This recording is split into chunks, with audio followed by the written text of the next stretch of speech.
일단은 결론부터 좀 이야기를 드릴게요. 어려운 구간 잘 버텼습니다. 어려운 구간은 끝났고 이제 국내 증시도 그렇고 코스피도 그렇고 코스닥도 그렇고 잘 굴러갈 것 같다. 앞으로 조금씩 변동폭을 줄이고 꾸준한 우상향을 다시 한번 우리가 기대를 해볼 만한 구간에 들어가지 않았나 라고 생각을 듭니다. 다우지수가 어제 0.76% 상승이 나오면서 이런 모습으로 마감이 되었고 나스닥이 0.95%로 상승하면서 마감이 되었어요. 자, 다우지수와 나스닥 보게 되면 다우지수도 지금 이때가 이제 1월 21일 목요일부터 시작해서 쭉 빠지는, 이걸 하락장이라고 좀 말하기는 그런데 어찌됐건 조정이 한번 나왔습니다. 조정이 나오고 다시 지금 쭉 상승이 나오고 있는 전형적인 V자 패턴이 나왔는데, 이때 이제 하락을 했던 이유를 보게 되면 표면적인 이유로는 미국 공매도와 개인들 간의 혈투가 벌어졌었죠. 게인스탑과 AMC를 중심으로 해가지고 공매도 세력과 개인들의 피 튀기는 싸움이 있었습니다. 그러한 표면적인 이유로 인해서 빠지고 나서 지금 다시 올라오고 있는 모습이죠. 나스닥도 보게 되면 이때 중간 조정을 한번 받았었고 다시 상승이 나왔는데, 이 구간이 힘든 구간이었어요. 우리나라 증시로 봐도 우리나라도 힘들었었고 미국도 마찬가지로 굉장히 힘든 구간이었었습니다. 결국에는 이러한 조정 구간을 잘 버텼다고 얘기를 할 수가 있겠어요. 어제 이제 어떠한 간밤에 좀 이슈가 있었냐면, 미국에서는 일단은 경기 부양책에 관련된 이야기들이 좀 나오면서, 경기 부양책이 나오게 되면 이제 본격적으로 미국에서 돈을 풀게 되면 실경제생활에 굉장히 도움이 많이 되겠다라는 기대감이 반영이 되면서 시장의 상승을 이끌었고, 그 다음에 또 미국에서 현재 가장 영향력이 있는 사람이라고 한다 그런다면 역시 테슬라의 일론 머스크 회장을 들 수가 있겠죠. 이 일론 머스크 회장이 어떤 일을 했냐면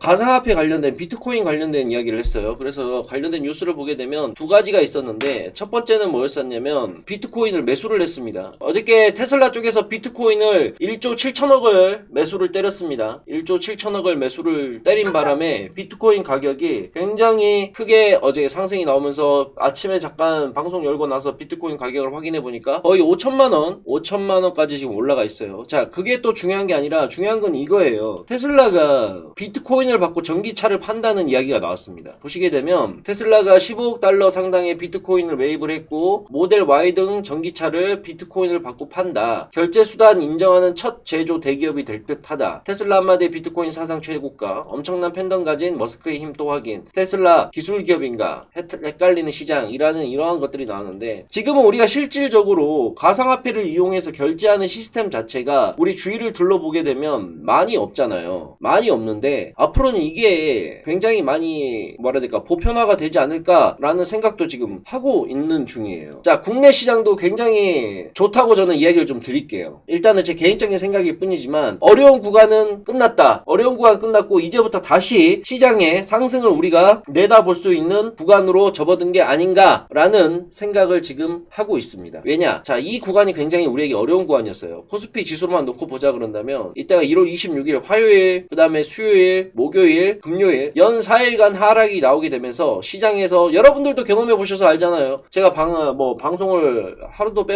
빼먹지 않고 지금 하고 있는데, 자, 이런 그림이 나올 때까지만 하더라도 이제부터 시장에 폭락이 나오는 거 아닌가라는 우려가 굉장히 많이 나왔어요. 여러분들도 아시죠? 뉴스나 매스미디어, 유튜버 방송들 이런 거 보게 되면 시장의 하락이 굉장히 많이 나오는 거 아닌가, 이제부터 폭락의 시작인가, 이러한 주제로 굉장히 많이 나왔었는데 결국에는 이 구간을 우리들은 잘 버텼어요. 결국 시장은 다시 상승이 나왔고 지금은 다시 횡보를 하고 있는 모습이에요. 그러면 이제 여러분들은 돈을 먹을 자격이 있다고 저는 생각을 해요. 이제 이 시장에서 하락장은 끝났고 이제부터는 횡보장만 나온다 하더라도 땡큐입니다. 근데 제가 봤을 때는 횡보장보다는 기간 조정을 지금 여기서부터 고점에서 1월 1일 10일부터 받았거든요. 1월 10일부터 받아서 지금 2월 11일이니까 거의 한 달간 기간 조정을 받았는데, 좀 길게 되면 2월에서 2월 말, 3월, 2월달과 3월달은 좀 쉬어가는 시즌이 되고 2월과 3월이 끝나게 되면 4월부터 시장이 본격적으로 다시 한번 추가적인 상승으로 나오지 않을까라고 저는 조심스럽게 이야기를 하고 있습니다. 2월, 3월에는 제가 재차 계속해서 이야기를 드리죠. 회계 감사 시즌이어가지고 투자 심리 자체가 많이 위축되는 달이라고 제가 얘기를 드렸습니다. 그래서 2월과 3월만 잘 끝나게 된다 그런다면 4월부터는 다시 시장이 우상향으로 가지 않을까라고 저는 내다보고 있어요. 그래서 아직 우리가 현재 시점에서 현금화를 많이 시키고 주식을 비중을 축소 축소시킬 필요는 없다라고 저는 개인적으로 생각을 하고 있습니다. 그리고 무엇보다도 올해는 대선 전해이기 때문에 내년에 이제 내년 5월달에 대선이 지금 예정되어 있죠. 가깝게는 이제 서울시장 선거가 예정되어 있는데 대선 전해는 기본적으로 시장에 테마들이 많이 돌고 특히 대선 테마를 중심으로 굉장히 많은 종목들이 상승이 나오기 때문에 걔네들이 움직이면서 시장의 분위기를 주도를 합니다. 그렇게 된다 그런다면 올 한 해 코스피도 그렇고 코스닥도 그렇고 충분한 유동성이 들어와서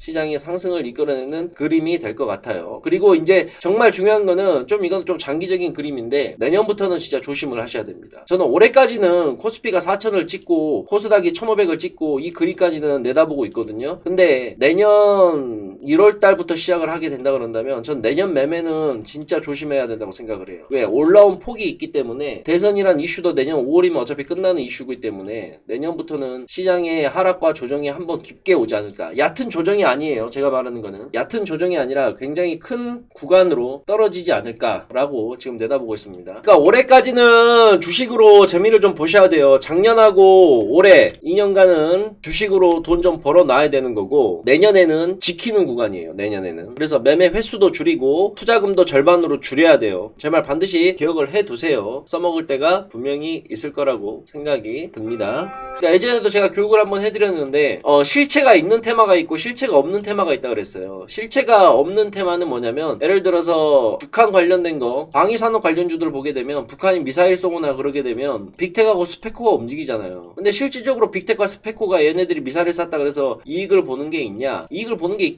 있으니까 움직이긴 하는데 그게 눈에 보이는 가시적인 성과가 빠른 시간 내에 바로 나오지는 않습니다. 반면에 코로나19 진단키트 관련된 걸 한번 보세요. 코로나19가 터지고 나서 진단이 키트가 많이 실질적으로 생산이 돼야 되니까 많이 팔게 되고 그게 실질적인 영업이익과 순이익의 재무제표에 반영이 되는 이러한 것들은 실체가 있는 테마라고 저는 얘기를 하거든요. 그래서 항상 테마를 볼 때도 실체가 있는 테마인지 실체가 없는 테마인지 이거를 생각을 하면서 매매를 진행을 해 주셔야 될 것 같아요.